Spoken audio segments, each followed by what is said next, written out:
In today's show, it's a Locked On Blazers Listener Summit. 3 listeners join the program, and we talk about the latest Damian Lillard injury news, Blazer fandom, and the first 5 games of Portland's season. Welcome to Locked On Blazers. Let's get into it.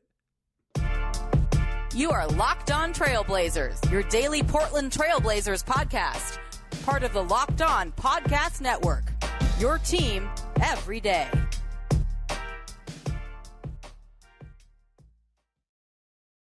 What up, world?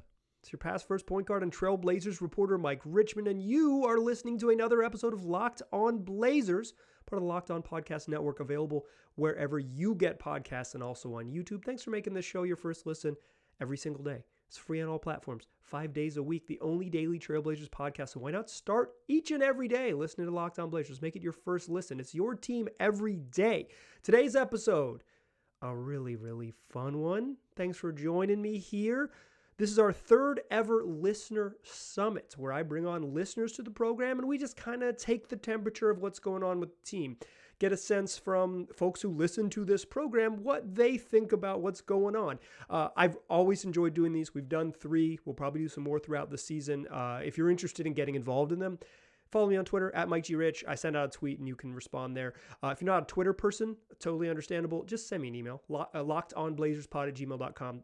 Mention that you want to be on the listener summit. I'll put you on the list. I'm choosing 3 people kind of at random. So we'll make it work, but I really enjoy doing these and we will do more in the future. So without further ado, let's get into it. Joining me now in the third ever listener summit here on Locked On Blazers is listener Kari. Kari, thanks so much for joining the program. How you doing? I'm good. Thank you for having me. How are you? I'm living the dream. Listeners, I'm going to take you behind the bit. I false started and screwed up the intro the first time, so we're doing it again, baby. So this first 15 seconds is not new. This is actually re-recording. It's been kind of a rocky day here for the Blazers. You were listening to Friday, October 28th show, our third ever listener summit here on the program. But on Thursday, the Blazers announced that Damian Lillard will be reevaluated in 1 to 2 weeks after he sustained a right calf strain on Wednesday evening. Here's the thing. Dame said he was going to miss about a week, and now it's 1 to 2 weeks. So depending on if you're a glass half full type or if you're me, you say, a week. Okay, cool. He'll be ready to go. Maybe, after that beginning of the road trip, maybe he'll even play next Wednesday when they play the Grizzlies. Or if it's a couple weeks, we're talking into the road trip, or if it's reevaluating in a couple weeks, we'll see. But in any case, this changes sort of the vibe here, does it not, Kari? Like, let's talk positive news, and then we'll kind of get into the Dame stuff. What have you liked from first 5 games of the Blazers season? Sure. I think we all fans are in agreement where, we saw the preseason and we were all worried. And now you see the real deal and, the team is actually playing defense. There's a bit more ball movement, especially not Dame lifting the team. I guess you can't say that because, 41 points, 2 games in a row. But, you saw some trust and you saw a lot of just defensive intensity and them not missing on switches. Some of the backups giving good play. We saw Justice Winslow at the back of 5. We saw a lot of good things. So more than I expected. I thought we were going to come out and be not so good. So yeah, I mean, if you're a listener to this podcast, I did kind of steer you in that way where I was like, they might be bad, but they've looked way better. They've certainly exceeded my expectations. That loss to Miami aside, without Dame, what are you worried? Like, give me a concern level. What I think is good about the schedule is that we play Houston on Friday. My other friend's a really big Houston fan, so I was talking to him about it. They have a couple injuries. Yep. Their centers are out, and plus they're definitely a tanking team. So yeah, they have all kids. Like they only have almost exclusively 23 and under guys in the rotation, and then poor Eric Gordon. So they're young for sure. So I hope they can win that game, and then we have 4 days off. I think, like you said, I don't think the next game after that is until Wednesday versus the Grizzlies. So then that'll be about a week that Dame is out. And even if he's not back by then, it's still early in the season. Grizzlies is a hard opponent with or without what's his name, Jaren Jackson. Yep. So I'm not too worried. He hasn't played since last December. Yeah. So a lot of these players are getting their groove back and everything. So little things like this do happen. So I'm not too worried. But I do hope the Blazers team does compete. We still have some winnable games. We're still waiting for Gary Payton. Yep. Trend them off for to come back. So hopefully those players can come back and we can still be competitive without Dame. Yeah, make it happen, right? I think one thing that works in the Blazers' favor is that when Anthony Simons looked absolutely at his best last year, it's when they gave him the keys to the ship and they let him drive this thing. You better believe that's what's going to happen these next couple games. Whether Dame misses 1 game, 2 games, whatever it might be, Ant's going to get the keys to the ship. I think he's kind of been up and down. When he's been hot, he's been like as hot as you could possibly be, but he's kind of been up and down. What are your early feelings on Anthony Simons this season? Yeah, I think the same thing is we knew it was going to take a while for him to become adjusted to being the second or third option. Right. I think that game where he went off, hopefully that was his coming out party, but I think he's taken over the role well. I love CJ, but I think he's a bit more athletic and agile, moving off the ball. So I do think it's a better fit. So I do think I think he's been doing well. I think there's still some growing pains. The defense doesn't look too bad. Yeah, he's been competitive. I agree. Yeah, so I think that was a big concern. I read The Athletic as well, so that was a big. I mean, you can't blame them for not for the writers to being unsure about the Blazers because their defensive issues and they didn't look good in preseason. But he's really held his own. It's really been a surprise on both sides of the ball. And yeah, I think he can really take a step forward. And he's a great catch and shoot 3-point shooter as well.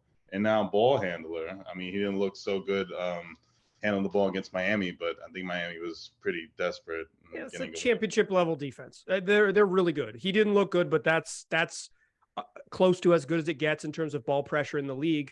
He needs to improve there for sure. Like, but that's game 1 of the experiment is pretty tough. It'll be a little, if he struggles against Houston, I'll bring it back next week. We'll have the conversation again. Right. What's the other guy I want to ask you about is Shaedon Sharpe. He's going to play more with Damian Lillard out. Are you a Sharpe believer? Is he like, there are a section of the fan base, Kari, that thinks that Shaedon Sharpe is just straight up Michael Jordan. Are you one of those? I don't know about Michael Jordan. We just don't know. Right. I wish he could have played at Kentucky, or maybe not, because then if he maybe played at Kentucky, maybe would have never fell to us at 7. Right. He'd be a pacer or whatever. Yeah. Yeah, but we really don't know. He has shown some glimpses. It kind of reminds me of Ant. You saw some glimpses when he was a rookie in his second and third year. I forgot what year it was, but the year we expected him to be a contributor, and then he didn't really do so well. But I think that was year 3. They kind of cleared the decks for Ant, and then he just didn't do it. He wasn't ready. Exactly. So I think Shaedon's a bit more ready now. I think as the season progresses and he gets his playing time now and he just learns how to fit within a team, especially on the professional level, I think by the end of the season, or at least by All-Star break, I could think he could be a real contributor. He has really good skill, really good, and he's very athletic. So you saw some of the blocks and dunks. Yeah, so, he's fun. If nothing else, he's really fun. I want to ask you before I let you get out of here, what kind of fan are you? Are you standing up, pacing? Are you quiet on your couch? Like when you're watching a Blazer game, because you live on the East Coast, like you're staying up late if you're watching them. What kind of fan are you? So I'll tell a little story how I became a Blazers fan. So I was a Knicks fan growing up, and then I actually started liking the Blazers when I was young.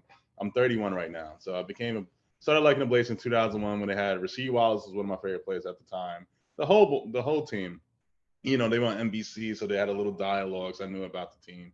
2015 came around, and I put out a Facebook post saying, if Phil Jackson can't fix the Knicks, I'm done. Like, I'm going to be a Blazers fan. And Phil Jackson now fixed the Knicks, so I stuck to my word.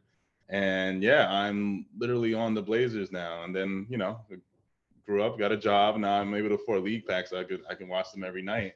And yeah, I'm really into it. If I'm not too tired, I am pacing around, not yelling at the TV, but I'm, might be a little cursing here and there. Yeah. I'm into it. But I think also because they've been very consistent over the last almost 10 years now, except for a couple years here and there. But, it's been good. It's been easy to root for this team because, they're just consistent, constantly good. So yeah, I'm pretty much into it. I want to say I'm a crazy fan.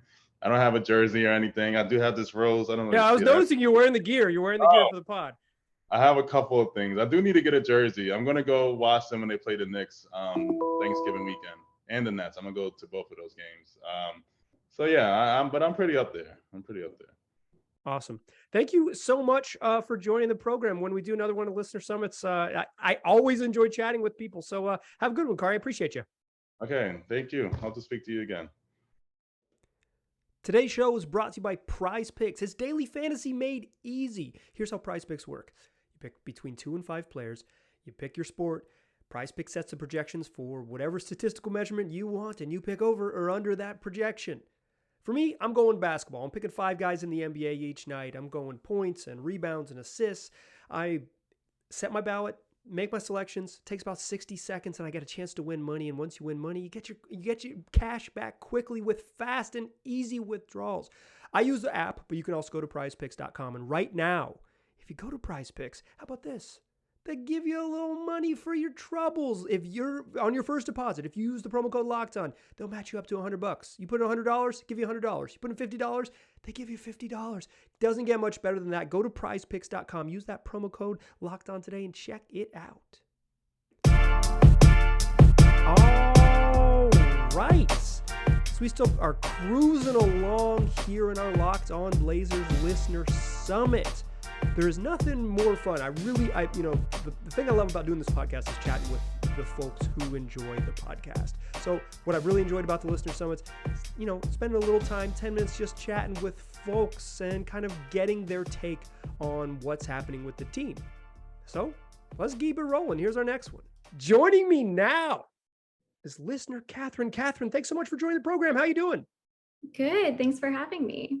So we are 5 games into the Blazers season. They started off red hot, 4 in a row, and then they lost a game, and then they lose their point guard. Where are you at 5 games into the season in terms of confidence, worry? How you feeling?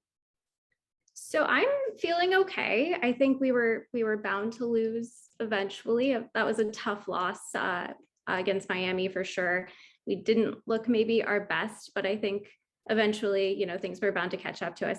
I'm really excited though that we started off 4-1. I think, I love everybody on Twitter who's like, we're going to go 81-1. I love that. I hope that happens. But I also lived through 2020 where we had to win every single game to get into the playoffs. And with the West looking how it's looking, it's not outside the realm of possibility that threshold to get into the 6th seed or to get preferred positioning in the play-in or to get into the play-in is going to be less than 4 games.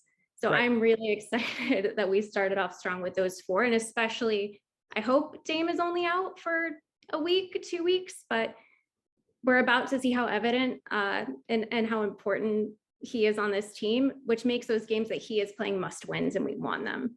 So I'm really excited about that. I think that that's a great way to start the season. And again, we were bound to lose one eventually. And I actually think that this loss was a constructive loss. It was a bad loss. We didn't play super well, but I listened to your show yesterday and it talked a little bit about, Dame going to the locker room. That's tough. Miami shot the lights out. That's tough. They cleaned the glass. That's tough. And when we didn't, but those little things like bounce passes gone awry or sloppy passes, sloppy handles, those are things you can fix. Sure. Right. Those are things you can fix. Miami is a great defensive team when it comes to forcing turnovers, to getting steals. That is exactly the teams that's going to expose your cracks in your offense. And I think, you can go back to the gym. You can work on those. You can work on those through chemistry. You can work on those through playing together. I just feel like there's a lot of teams in the NBA who wish their biggest problem right now was something you could fix. I've watched every single Lakers game. No amount of practice is going to fix what's wrong with them. So I'm feeling good about it. I'm feeling like it was a good, constructive loss. Every single time that we turn the ball over through a bad pass, it means we're moving the ball, which is something we haven't always done. Yeah. And so I'm feeling pretty good. Yeah, I think you made a great point. 4-0 is it's 4 games. It's a million years. We don't know. You do not have to give them back. No one's going to take those wins back from you. And like you said, 4 wins could be the difference in 10th and 7th, 10th and 6th. Like it's going to be very tight. Like even if we assume that the Lakers are going to go 0-82, which I think is pretty much a guarantee at this point, like there's going to be 9 other teams that are really good in the West, right? And if the Jazz never get bad, that's throw them in there in the mix. Like you do not need to apologize nor give away for winning some games that maybe people didn't think you'd win early or get lucky in some close games. That's for sure. I want to ask you about some of the new guys. Jerami Grant has been pretty darn good. What is your sort of initial impressions of Jerami Grant? I think he's been great. I was always a big fan of some of the guys that we got rid of last season. Sure. I was a big fan of Robert Covington. Jerami Grant is such a better fit for this team than Robert Covington was. I think he's much more dynamic on offense. Yep. And I think that's really been huge for us, and especially in that game against the Kings in particular, right out of the gate. And it feels like he's really sort of settling in. I mean, I was one of those people during preseason that was like, do we blow it up? I don't know. But it seems like the longer the more he's playing with this team, the more he feels like he fits. It seems like Dame really trusts him. His chemistry with Josh Hart in particular looks great. I think the more that he's able to gel, particularly with Nurkic and with Simons, he's just going to be a better and better fit. Yeah, I think one of the curious things about Dame being out is kind of who soaks up the scoring load. Obviously, Ant is going to get the ball more and do more stuff. But I think to your point, like, this is why you have Jerami Grant, right? Like Robert Covington can barely dribble. He's a very good basketball player, but that's not what he's doing, right? Like he's not getting to the rim on his own.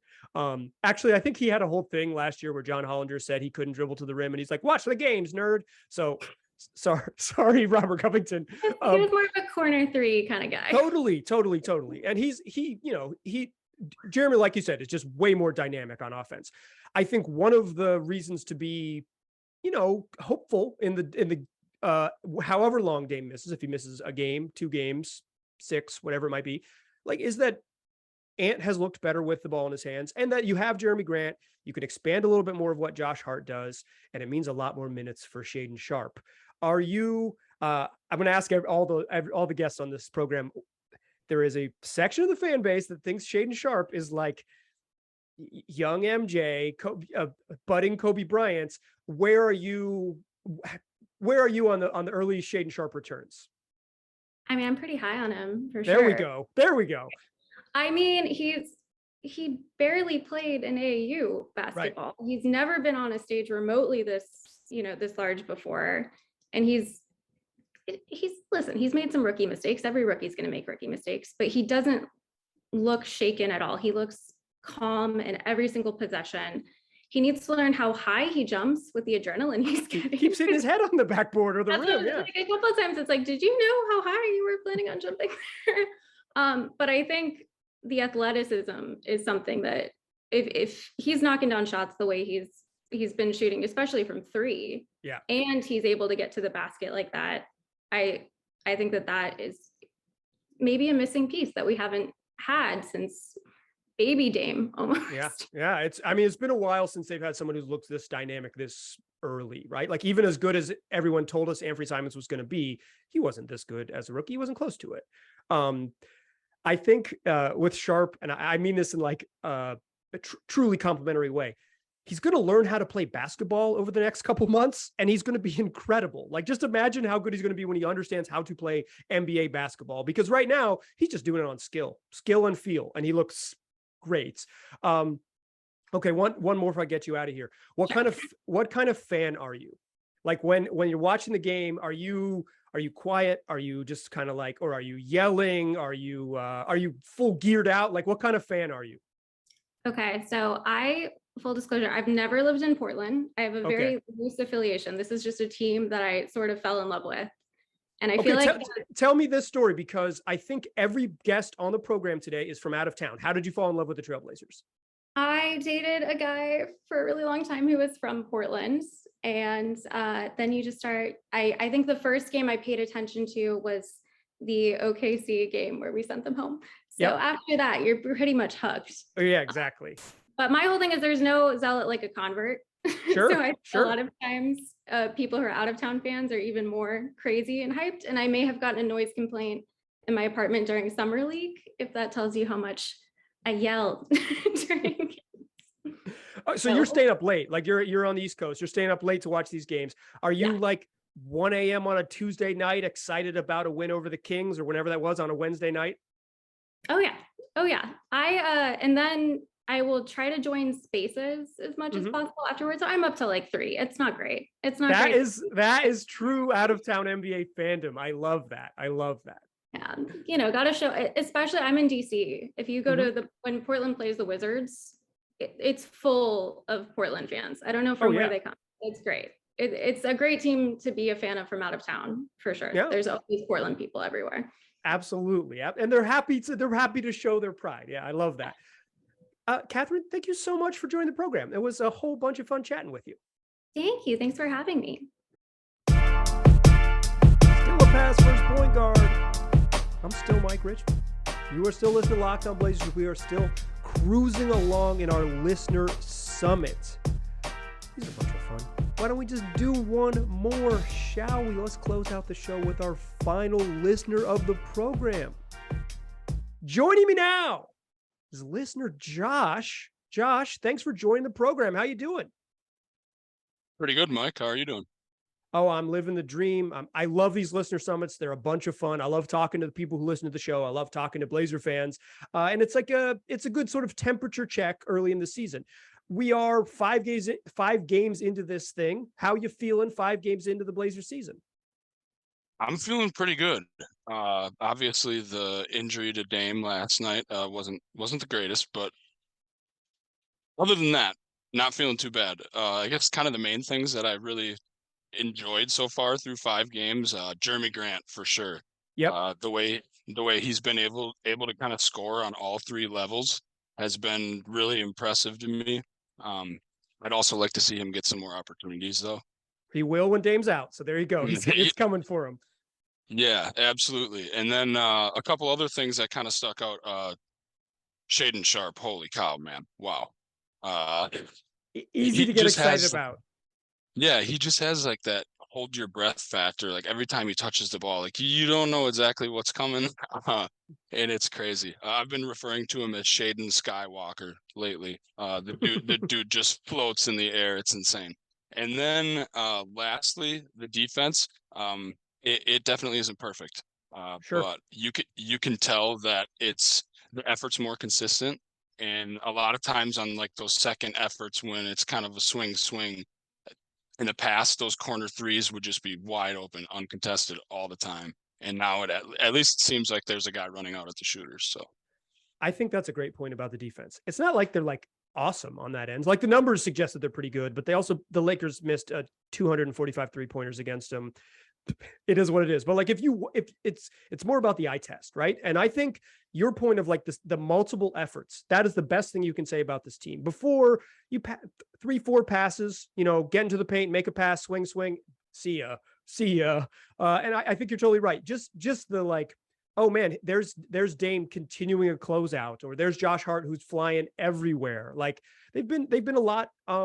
You see the sort of outlines of a team that wants to be better on defense. You can see the outlines, and it's not like you're squinting like early last year when you're like, maybe if you believe like this looks, I don't know, real, like it's 5 games, right? But like they look better. They look absolutely better. With Dame out, are you nervous? To be honest, no. Why not? I'm kind of more excited. Okay. I'm really excited to see Ant and Shaedon both get expanded opportunities and kind of see what that backcourt of the future possibly could be. Not to slight Dame at all or anything. I love Dame, but just for this short period of time, if it's 2 games, 3 games, whatever it is, we just need him healthy. So. Yeah, like you want Dame ready to go in February, March, and April. So if he needs some time in October and November, you kind of got to live with it. I mean, what you want him is you want him to play 36 minutes, all 82 games, and then you want him to, win 16 times in the playoffs and get a championship parade down Broadway. But like realistically, if he needs to miss a couple games in here and he's probably at least a week. I would say, just judging, like, he's not going to play Friday, obviously. We'll see about next Wednesday against Memphis. And then it's like, when does he come back on that road trip? Because they go for 6 straight on the road, which is too many, in my opinion. It's too many. Absolutely. Absolutely. Do you think, Anthony Simons, when he was at his best last year, was when they gave him the keys and he got to drive the dang thing. Do you think this is a chance for him to kind of get back to that? Because he's kind of been up and down a little bit this year. Yeah, that was kind of what I was referring to with that is I think with the ball in his hands a little bit more, I hope he can kind of get his offense going. Like you said, he's had spurts where he's looked really good. Obviously that third quarter, down the stretch in Phoenix, Yep. So there's been multiple times when he's definitely played good, but having the ball in his hand a little bit more natural for him, I think that definitely can help get him in the groove. What early in the season, I think there was some concern. Maybe it's me. Maybe I was just concerned about Josh Hart in the starting lineup. How do you feel about Josh Hart so far this year? Definitely agree with your concern. Not a whole lot of height there between those the 1 through the 3.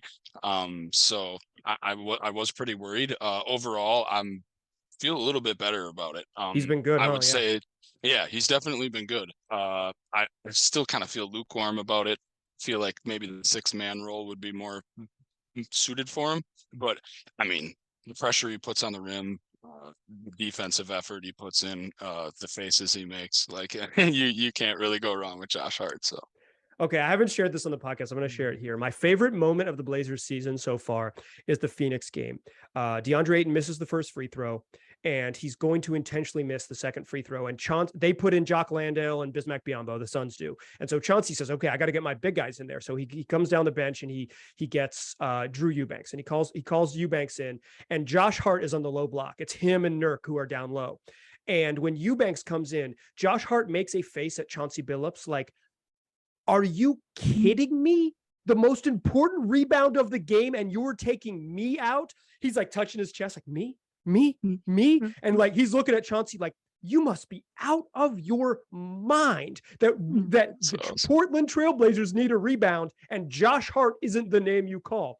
And so they put in Eubanks and they leave Jerami Grant there. And I could tell that Josh Hart was kind of looking at Jerami Grant like, and you're going to stay in too? Like, and you're going to stay in and rebound? It was great. It was the quintessential Josh Hart moment because he was mad. He always plays mad. The best part about him is that he plays angry. And he was just straight up offended that the thing that he is so darn good at, he wasn't going to be asked to do. I thought that was my favorite sort of little moment of the season so far. I love that. So thanks for reminding me of, so I could share that on the show. That's great. Coincidentally, all of everyone here in our third ever listener summit here on Locked On Blazers is from out of town. You have lived in the Midwest your entire life. How did you become a Blazer fan, Josh? Okay, so I'll try and make this as quick as I can. No, tell us a whole story. You take the floor, spin us a yarn. Okay, so grew up close to Green Bay, Wisconsin. Bucks obviously hadn't really been that good when my childhood. I'm 30, so wasn't really the biggest Buck fan. My dad was a Laker fan, so I latched onto Kobe right away. Sure. To this day, definitely will always be a Kobe fan. But I realized after he left that I wasn't really a Laker fan. I was a Kobe fan. So throughout all this, for whatever reason, I was a big college basketball fan. Started liking Washington for whatever reason. And Brandon Roy was I just loved watching that guy, man. I would stay up till 1 a.m. Central Time just watching Brandon Roy Pac-12 games for no apparent reason. And just fell in love with him. So when he got drafted by the Blazers, started following them. And actually, coincidentally enough, like kind of in the draft leading up to the draft Ames year, I, for whatever reason, kind of got into not that I was like scouting or anything, but watching a lot of film with draft prospects because the Blazers had those 2 picks in the lottery. Right. So definitely latched onto Dame through that process. Was so excited when they drafted him, and it's kind of just evolved ever since then. So what kind of fan are you? Like, are you staying, obviously if you're watching the games, you're staying up late to watch the game, but are you loud watching the games? Are you yelling at your TV? Are you quiet? Are you reserved? What are you like? Definitely yelling. Yeah. I mean, I got to make sure my windows are shut sometimes. I try and be as positive as I can. Usually when things are going bad, I'm more silent. But when things go good, like on Sunday in LA, I'm a Jacksonville Jaguar fan too. Okay. And they've been kind of breaking my heart pretty much every week for the last month. So they lost a close one down the stretch on Sunday. And then I got to turn the Blazer game on. It was a little bit, I was a little bit behind. So I zoomed through it, got to watch all of it and caught up right at the end when Dame drilled that three. I was definitely up out of my seat screaming. So Tapping your wrist and everything. yeah, oh yeah, absolutely. Yeah. Awesome. Well, Josh, thank you so much for joining the program. I truly appreciate it. This was a bunch of fun. Yeah. Thanks for having me. Thanks so much to Kari and Catherine and Josh for joining the program. How fun was that? If you want to be involved in a future listener summit, here's how we're going to do it.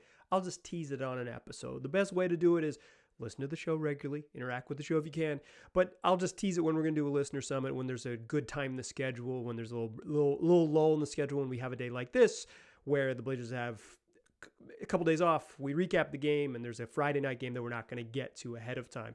We're going to have more lulls in the schedule. In fact, they got time off next week, and then we'll do it.